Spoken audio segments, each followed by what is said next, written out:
Welcome, viewers, to the next edition of Development Talks from me and Dr. Saeed Ahmed. Today, we are very fortunate to have Professor Taher A Saif, who is a professor of University of Illinois, Chicago. And Dr. Saif has been in the field of engineering for more than 4 decades, has been honored with a membership of the National Academy of Engineering. He was given the membership for characterizing mechanical properties of materials at small scales with applications in material science and biology.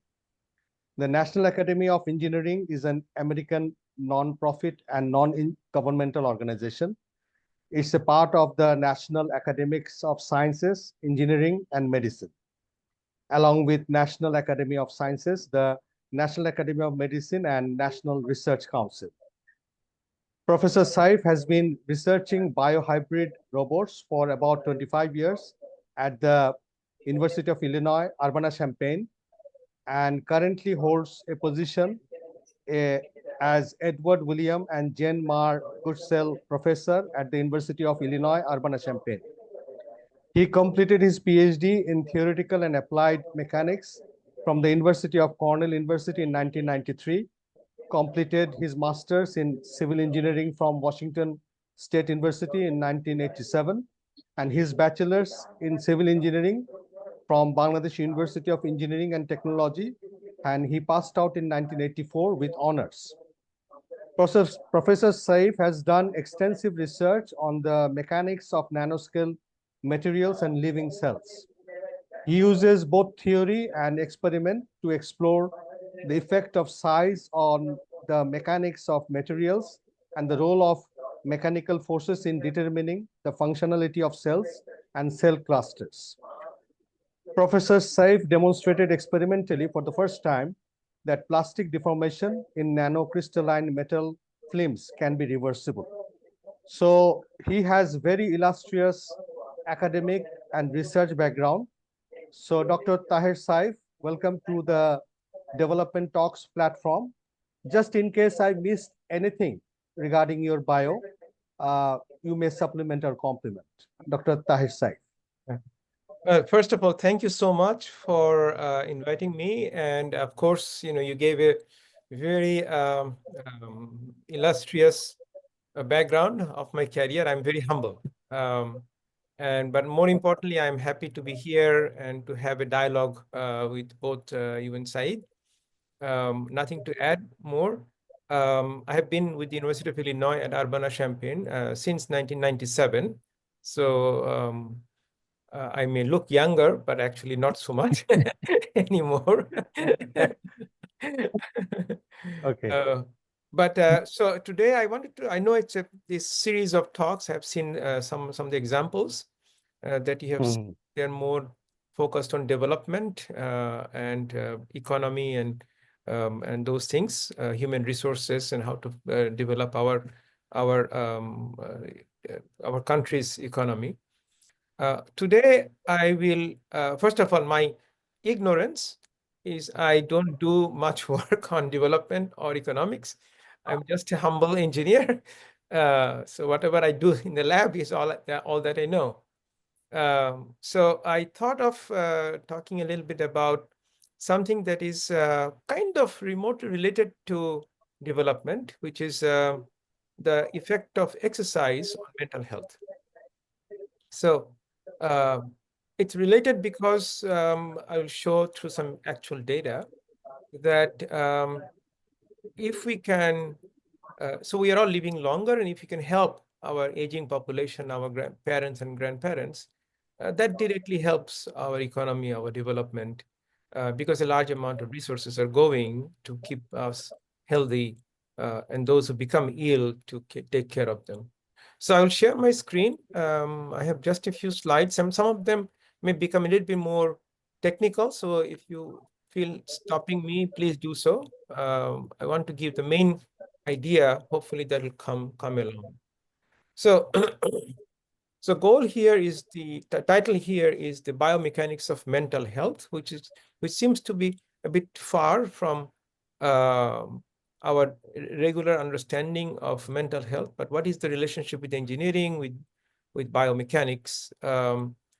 The work was mostly supported by National Science Foundation and the National Institute of Health. I should give their proper acknowledgement, mostly from the Institute for Neurological Diseases and Neurological Disorders and Stroke. So the key idea here is that, over the last 100 years, we have been seeing a gradual increase in the life expectancy. We are living longer and longer, which is a good news. So this is the data.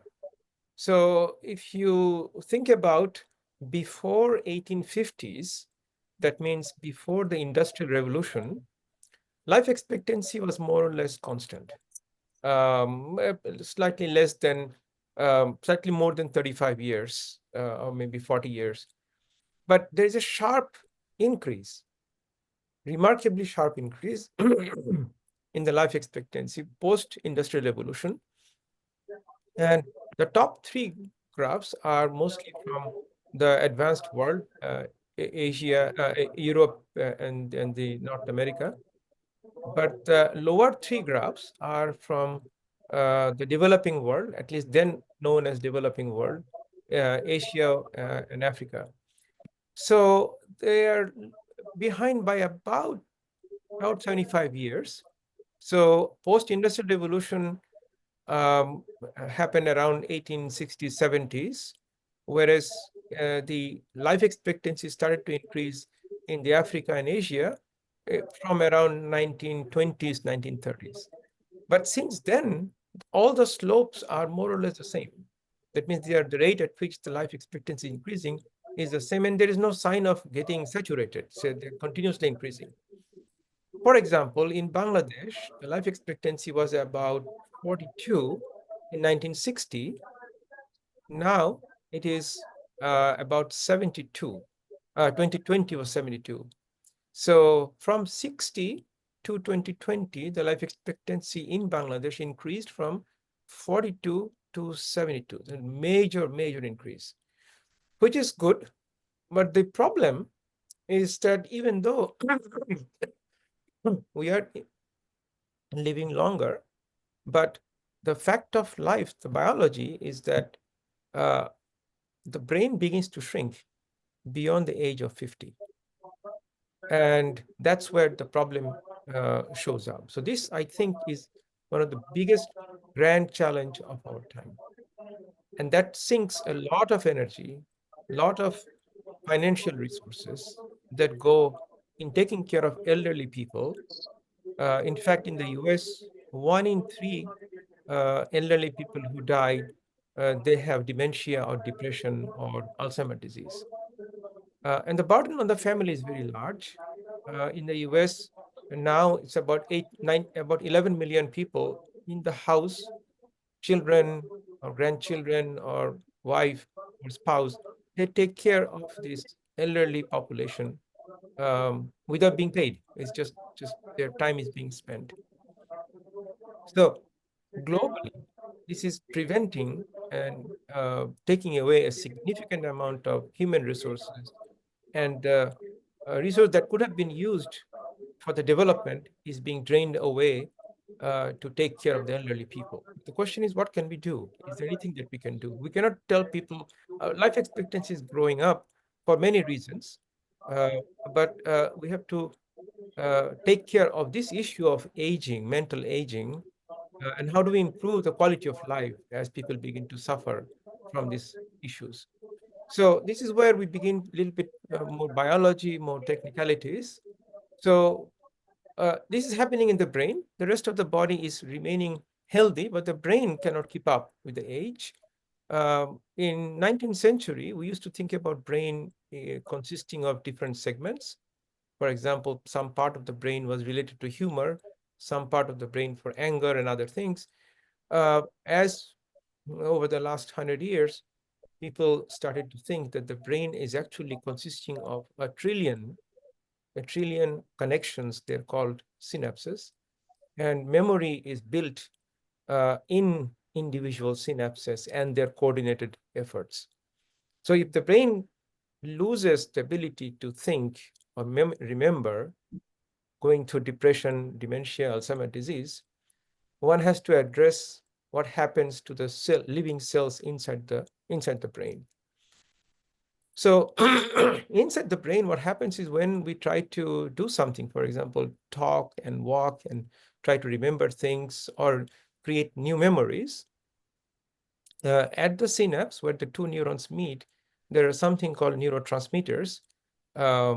They are released from one neuron to the other, and that's how the information is transferred from one neuron to the other. And that's what the basis of how the brain works.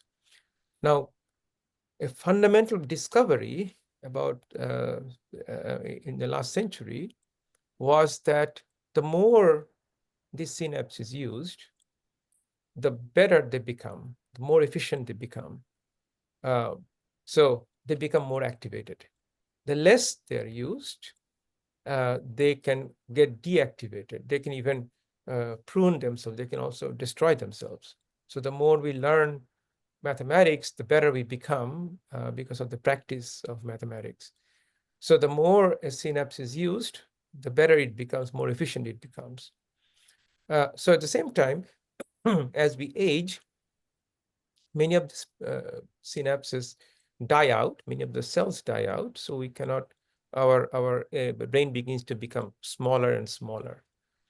I will not have time to go into details, but in short, what we found over the last about 15 years or so, that the neurons in the brain, as well as other parts of the body, like motor neurons that are driving our muscles and so on, they happen to be contractile, which is a very mechanical, civil engineering, mechanical engineering type concept or physics concept, where each of these neurons tend to become shorter, contract, when they form the synapses. So the picture that we have here is when the two come in contact, and then imagine the cell tries to shrink. So they become like a network, but this network is like a taut rubber bands. So the neurons are going to the contractile state, so going to tension.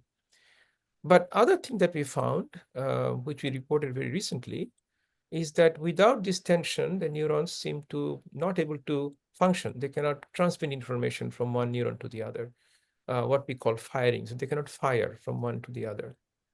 So there's the two key ideas, which is related to the exercise that I will talk in a second.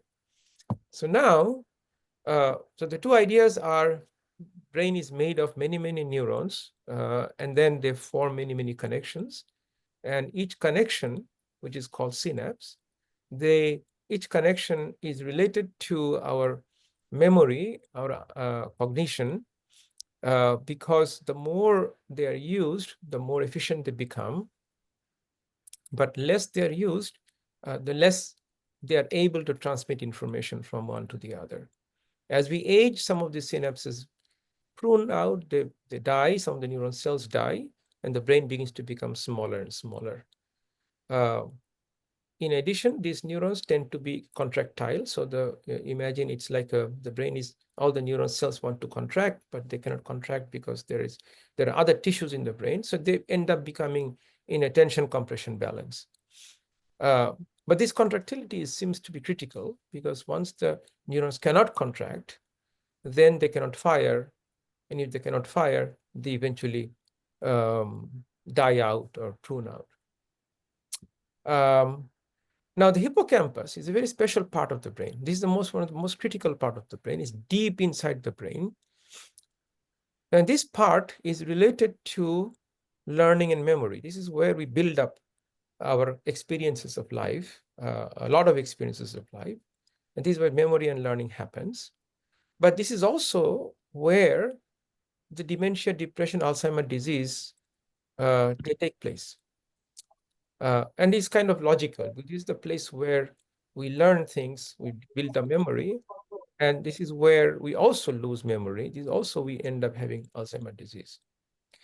But this is also a very, very, very special part of the brain because this is the part of the brain, one of the two parts of the brain, and this is the most important part of the brain where, for some reason, still unknown, there are stem cells. So these neural stem cells are there to become new neurons. So it used to be thought that brain has no stem cells. It used to be thought like about 30, 40 years ago that once we have developed a brain after birth and during early development, by the age of 10 to 15, all the neurons are connected, they're complete, the circuitry is complete. And there you go. From that point on, you start to build new memory, but the circuitry is complete, no new neurons. In fact, when I started this work, my neuroscience colleagues would tell me that my grandmother's neuron is as old as she is. In other words, once she was born, the neurons she had, she still has the same neurons. No new neurons can appear. Unlike other body tissues where new cells come and go all the time. So in the hippocampus, there are stem cells whose job is to become new neurons, become new brain cells, new hippocampal cells, unlike no other part of the brain or one other part of the brain. So this gives us a hope. A hope because if there is a way to create new neurons as we age, even at the age of 65, then there is a possibility then that we can create new neurons and the volume of the hippocampal can be increased. We can learn new things. The question is, how do we get these new neurons, right? How do we get the neurons? So here's the data which shows that as we age, this data was for people 65 and above. So it shows that as we age, our brain shrinks above the age of 50 at a rate of 1.5% volume per year. So the lower curve shows the effect of aging. But if one walks for only 40 minutes a day, 3 times a week, then the hippocampal volume increases. So not only it stays the same, but it increases, which is like being born again. So it's like the new cells are coming into play and the increasing amount of cells that are supporting the hippocampus. So this is a significant finding, not my lab, but others, who showed that human brain can grow in size, hippocampal size increases due to exercise. So, which is the positive part of it, because exercise, particularly walking, is universally acceptable. It doesn't depend on whether we are in a rich country or poor country or a village or advanced city. This is something that is the most democratic approach, where anybody has the access to it. It doesn't depend on the drug cost or advanced hospitals, and everybody has an access to it. So this is the core component of the finding related to the development of all over the world, because everybody is aging, everybody is living longer and longer, no matter where we are, according to this chart that we showed before. So the question is, when people exercise, then not only the volume increases, but also the ability to execute brain function increases. So there are many tests by which people measured, how good someone's brain is. It turns out that those who do exercise, their brain function, whether they can remember something quickly, they can make decisions quickly, they can identify spaces quickly. All of them increase, as you see on the red charts. They've increased significantly compared to those who did not walk that 40 minutes a day or exercise in a certain amount of time every day. So these are all coming from the older adults. I think this was more like 60 plus adults. And this is where the hope begins to show up. So what we have seen is that the volume increases, cognitive ability increases, ability to remember increases. So we are preventing the aging, brain aging at least. We are living longer, but at the same time, by simple exercise, we are preventing our brain aging.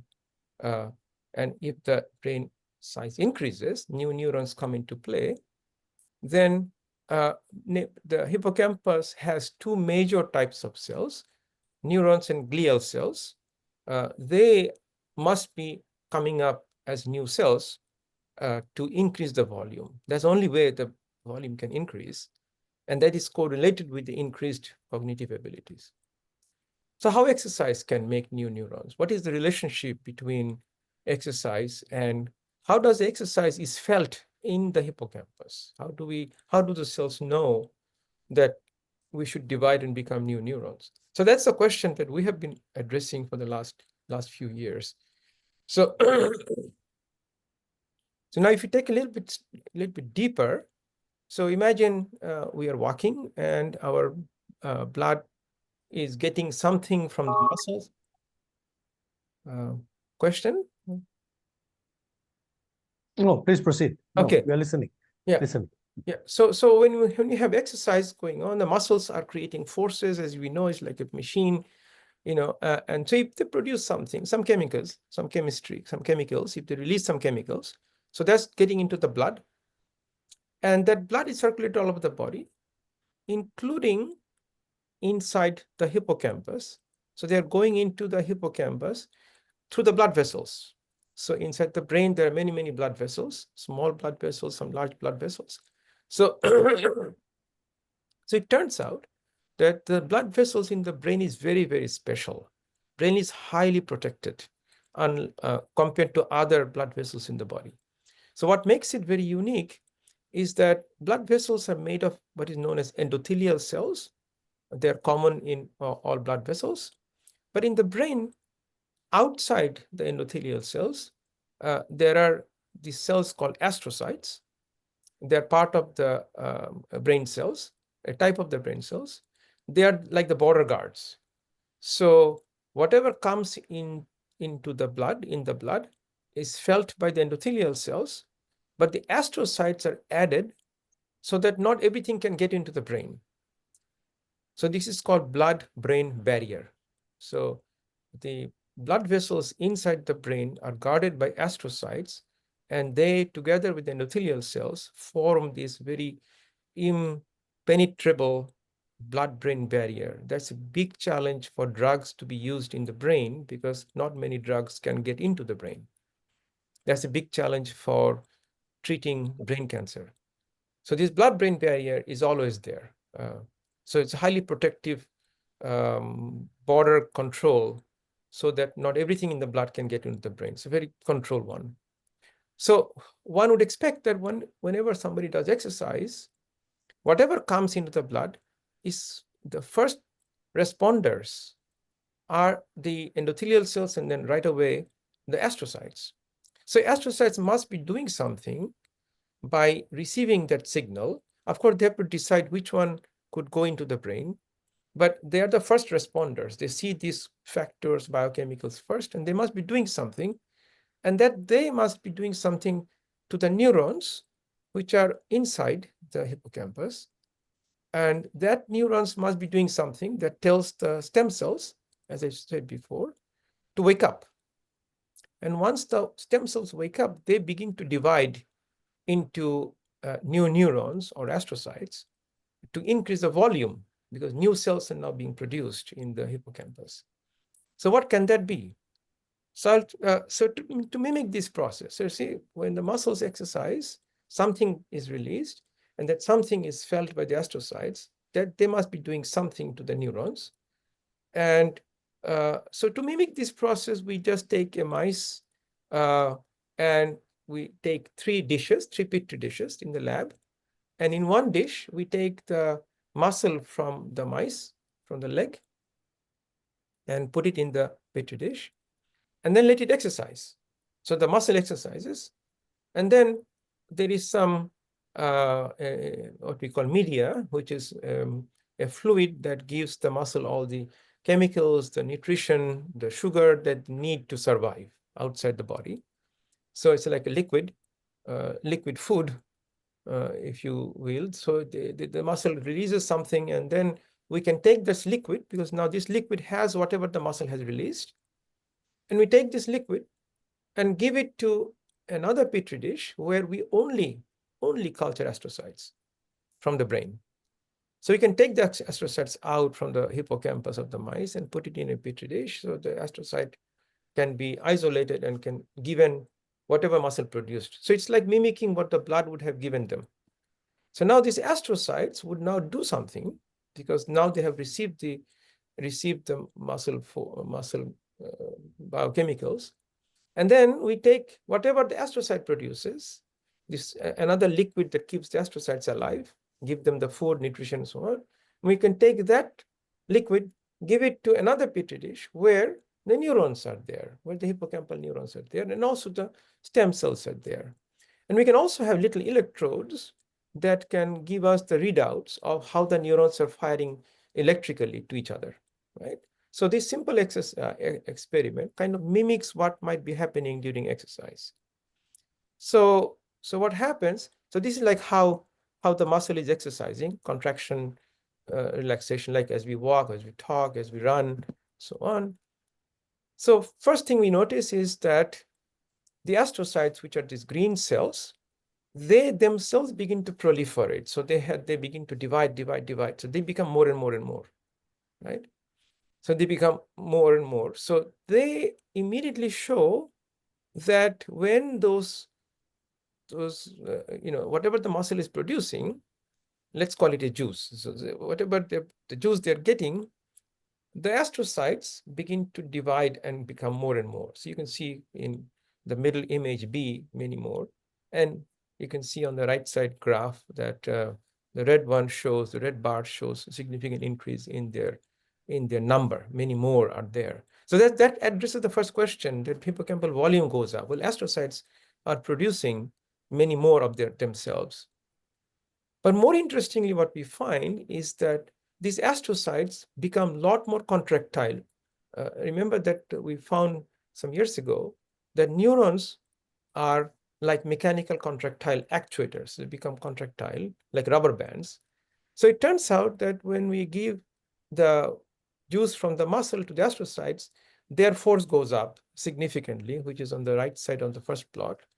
CM is what comes from the conditioned media of the muscle. But then when we give whatever the astrocyte produces after they are being activated by the muscle, the neurons become also contractile, which is the red graph on the second plot. So when the astrocyte media is given to the neurons, neuron goes up. But if we just give what the muscle is giving without going to the astrocyte, as if we have gone into the brain directly without the border guards, then it doesn't work. Then the muscle media itself does not change much, which is the second arrow. But when the astrocyte provides something to the neurons after they're being activated, then the neuron contractility goes up. And we measured the contractility by using a nanosensor. This is a video that you see the neurons are on the left side, on the right side of this mechanical sensor. And when the neurons begin to connect with each other, it's going to pull the right side towards the left side against a spring force. So it's a measure of how much the neurons are producing this contractile force. So this tells us that when we give the astrocyte juice to the neurons, they become more contractile. But then how are they functioning is recorded by how much they're electrically firing, talking to each other. So to do that, we have to have electrodes on the floor of the petri dish that you see here. And there are lots of neurons that you can see on the left blue slide. And before the exercise juice was given, exercise given to astrocyte and then given to the neurons, the middle plot shows these little dots. Each dot or each small vertical line is like when there is an electrical pulse, each electrode reads out an electric pulse, and that's why you see many dots. So there are 9 electrodes here, and each electrode is showing its response or readouts along a horizontal line. So you have 1, 2, 3, 4, 5, 6, 7, 8, 9. So nine electrodes are reading out the local electric fields. So this tells us just how the neurons are talking to each other. Once they receive the signal from the astrocytes, now you see so much more activity that's on the right side, top right side. so much more activity. So neurons have become activated. They're firing all the time. Now, I told you before that neurons need this contractility to fire. And now I just showed before that when the astrocyte did their thing to the neurons become much more contractile. They become much more taut, like more taut rubber bands. While they have taut more rubber bands, they're also firing a lot more, which is shown here. So how do they fire? There's a video here. So here we are looking at each single synapse, and you might be able to see it's like a light bulb on and off, on and off. So every time a neuron is firing, there is a light sensor that also shows this firing pattern. But the most important thing now is in the same dish we had neural stem cells. And now you see on the right graph, on the right picture, there are some red dots that are showing up. These red dots are the first evidence that these neural stem cells have become new neurons. So what happens here, and the left plot also shows numerically what that means. So the bottom line is when these neurons became more contractile, when the neurons became more activated, there were more and more firing going on, more and more information process going on. This may have awakened the neural stem cells to become new neurons. Once that happens, that means hippocampus is now getting more and more neurons, more and more astrocytes, more and more connectivity. And that might be the reason why exercise might be improving our cognitive health. So what I want to say is during exercise, the muscle contracts. And when the muscle contracts, they release something in the blood that reaches the blood-brain barrier inside the hippocampal brain, in the hippocampus of the brain. And that blood vessels have the astrocytes guarding the what comes in. Astrocytes, they do many other things as well, but they become the first responders. So they increase their contractility. They also release some biochemicals. Basically, they get activated. Now, once they release whatever the biochemicals they produce, that goes to the neurons in the hippocampus. A neuron responds to it by themselves becoming more contractile, by increasing their firing pattern. They have become activated now, which might have awakened the neural stem cells to create new neurons. And these new neurons they don't have any prior experience. They're just born afresh, like when we were born. And these neurons are ready to create new memory, at least to prevent the declination as the aging progressed, because they're kind of replacing the old neurons. And that might be the reason why the volume increases, cognitive ability increases, and delays the dementia, depression, and Alzheimer's disease. So I think that we are heading towards an age where we have artificial intelligence could help together with exercise and brain aging, that we might be reminded about our past, about memory, about the connectivity with other people with AI can help. And if we do exercise, maybe all together, we may have a better living for as we becoming older and older. And that would directly affect our economy, our development, our overall lifestyle. So I end up here and see if you have any questions. No, that's very enlightening, Dr. Taher Saif, and very eye-opening, thought-provoking, and soul-searching, I would say. So I think you have actually studied the biomechanics part of the whole thing. So that's very for the audience that exercise do have a value, not only physical health, but mental health. That's right. Because very clearly reveals the fact that basically by taking proper medicine or whatever, we may increase our life expectancy. But basically to actually reduce or basically if we have to maintain our brain function, memory, I think there is no alternative to exercise. But I have a question. Mhm. You only referred to one exercise, walking, Mhm. but there may be people who have some difficulty to walk for whatever Yep. reason it may be, Right. healthy person. Yeah. So I believe you are referring to any type of exercise, right? Yeah, it turns out to be anything aerobic helps very Anything much. aerobic. Right, Yeah. right. So if someone cannot walk, let's say due to amputation, due to leg other problems, Hmm. exercise Hmm. with hand. Um, Hmm. and I should also emphasize that exercise is one of many other things. So, I Hmm. think going exercise, whether walking or other hand exercise, together with maybe other mental functions like, crossword Hmm. puzzles, maybe being creative, looking at Mhm. nature, right? Being Hmm. with people. So they're all, it's not one or the other, it's combined. So I focus Mhm. on one thing, which is how Hmm. exercise has helped. Hmm.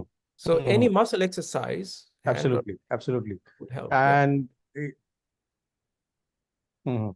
Yeah. Said, you have anything to ask? Otherwise, Yes, I will also yes. No, have I was no, no. I was some thinking. other points, small points, of course. No, Yeah. Mm. I was thinking of the enormous benefit it will bring to the whole community. Because first of all, the person in question remains much more productive, and that Mhm. adds value to the Mm. society. Not only Mhm. economic and financial value, Yeah, also, but also cultural and that's happiness right. value, Right. satisfaction. Okay, Yep.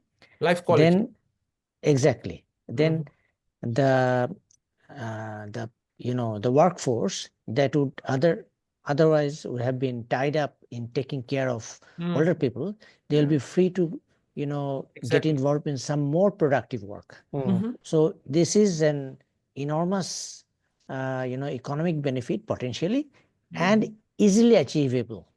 You see, Right. this is the main point. You Yeah. don't have to spend billions of dollars to do this. Yeah. Mhm. Mhm. Simple lifestyle change, that's it. Yeah, that's right. And it can start at any age. Yes, yes, yes, We are yes. coming to a point where our children are True. spending True. more time on digital devices. They're texting to each other Yes. all the time. There's a Yes. YouTube and tutors and so on. So Yeah. less of an exercise, less of going out and playing with friends, and that we used to do, Mm-hmm. right? When Yes. we were children, we had no Mm. devices. So children are Mhm. becoming more and more obese. Even in Bangladesh, when I go now, I visit every Yes. year. I mean, even young age people are becoming more and more uh, weight gaining. So Overweight. Yeah. overweight. Yeah. Uh, Yeah. Yeah. Mhm. Exercise That's can right. come Yeah. at any age, young and old. And, so No. that's the No. whole. No. I'm really feeling quite good because I exercise. I jog in the morning, Yep. and I play Okay. the piano. I Ah, play a keyboard. That helps me. that's great. That Yeah. is also some sort of exercise. So Right. I Yeah. think although in the beginning, at the very outset of this development talk, Dr. Taher Saif, you mentioned you had difficulty to relate it to the development, but I see a strong linkage. As Yes. Dr. Said also mentioned, actually, if all these are based on facts and scientific facts of biomechanics, and then of course for the aging population, those who have a longer duration of life, I Mhm. think the number of caregivers could be significantly reduced in the countries and also in the developing countries, and they can Right. Mhm. be more productive. So Right. all in all, I think, as I said, your presentation has been very intriguing and very eye-opening, and I would say excellent, enlightening also. Uh, as we from a time to time we hold this type of development talks, maybe we wish to invite you on some other occasion on some other topic, Sure. Sure. and we look forward to again talk further on various other topics, Dr. Tahir Saif. So Okay. thank you very much. Our heartiest and sincerest thanks and gratitude for Thank coming you. to our platform, and hope to meet again soon.